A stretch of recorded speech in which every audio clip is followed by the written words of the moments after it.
अमीरुल मोमिनीन हज़रत अली इब्न अबी तालिब अलैहिस्सलाम ने फरमाया, जिस घर में मियाँ बीवी ये 3 काम करेंगे वो घर गुर्बत के समंदर में डूब जाएगा। कहते हैं एक शख्स बड़ी दूर से हज़रत अली शेर खुदा के पीछे नमाज पढ़ने आता था।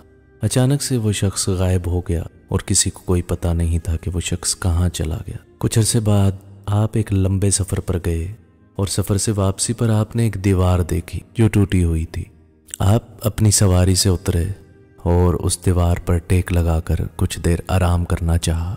आप जैसे ही दीवार पर टेक लगाते हैं आपको शोर-गुल की आवाज़ आती है। एक औरत के रोने की आवाज़ आती है। औरत रोए जा रही होती है। उसका शोहर उसको मार रहा होता है, ओल खोल कलमात उसे कह रहा होता है, गालियां दे रहा होता है और ताने दे रहा होता है। और शोहर मारते दौरान उसको ये कह रहा होता है कि जब से तुम इस घर में आई हो मैं गरीब हो गया हूँ, मैं बदबख्त हो गया हूँ, मेरी परेशानी और तंगियों में इजाफा हो गया। तुम्हारे आने से मेरी ज़िंदगी की मुश्किलात बढ़ गई हैं, मेरी ज़िंदगी का चैन सुकून सब ख़त्म हो गया। अमीरुल मोमिनीन ने जब ये सुना तो वो उठे और घर का दरवाज़ा खटखटाया। दरवाज़ा खटखटाते ही वो शख्स बाहर आया। आपने उसको देखते ही पहचाना और उसने आपको देखते ही पहचाना और चौंक गया। आपने उस शख्स की बीवी को भी बुलाया और दोनों अब आपके सामने खड़े थे। आपने फरमाया, तुम अपनी बीवी को क्यों रुला रहे हो, क्यों तड़पा रहे हो और क्यों मार रहे हो? मैं बहुत देर से ये शोर सुन रहा हूँ। तो वह शख्स कहने लगा, या अली, जब से ये औरत मेरे घर में आई है मेरे घर की दहलीज पर गुर्बत है, मेरी ज़िंदगी में परेशानियां हैं, मैं हर वक्त गुर्बत में डूब चुका हूँ, मेरा रिस्क रोज़ी तंग हो गया है, मैं बहुत परेशान हूँ। इस औरत के आने से रहमतों के बजाय जहमतें मेरे दहलीज पे आ चुकी हैं, मेरे घर की चौखट पे हैं, मैं इसकी वजह से बहुत परेशान हूँ, मेरा जवाल शुरू हो गया है। इस औरत की वजह से ना कोई रिस्क का रास्ता बनता है, सबके सब दरवाजे बंद हो गए हैं और मैं गरीब से गरीब तर होता जा रहा हूँ। अमीरुल मोमिनीन ने उसकी बीवी से पूछा कि ये शख्स तुम्हें कब से डांट रहा है, तुम्हें कब से मार रहा है और ये सिलसिला कब से शुरू है?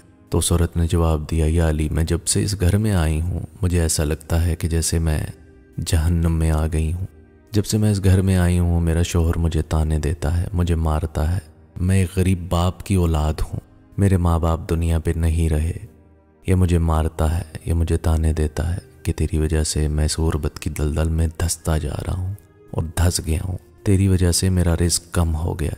ये ताने सुनने के बावजूद भी औरत अमीरुल मोमिनीन को फरमाती है, अमीरुल मोमिनीन, मैं इस शख्स से बस इतनी गुजारिश करती हूँ कि मुझ पे जितना जुल्म करना है, मुझ पे जो इल्ज़ाम बहतान लगाने हैं लगा लो, पर मैं तुम्हें कभी छोड़ कर नहीं जाऊँगी, मैं तुम्हारी दहलीज से नहीं जाऊँगी, मेरे माँ बाप भी नहीं हैं दुनिया में, मेरा तुम्हारे सिवा कोई सहारा नहीं, अल्लाह के बाद मुझे तुम्हारा आसरा है और मैं यकीनन तुमसे प्यार और मोहब्बत भी करती हूँ, इसलिए मैं इस दर को, इस दरवाजे को छोड़कर नहीं जाऊँगी। अमीरुल मोमिनीन, जब ये शख्स बाहर जाता है तो परहेजगार और मोमिन बन जाता है, जब ये घर आता है तो फिरौन जैसे आफाल करता है। तो इस पर अमीरुल मोमिनीन ने यह सारा माजरा सुनने के बाद दोनों मियाँ बीवी को ये कहा कि मेरी बात सुनो, ना तो ये बीवी आने से तुम्हारे घर में गुर्बत आई है और ना ही ये औरत बदबख्त है।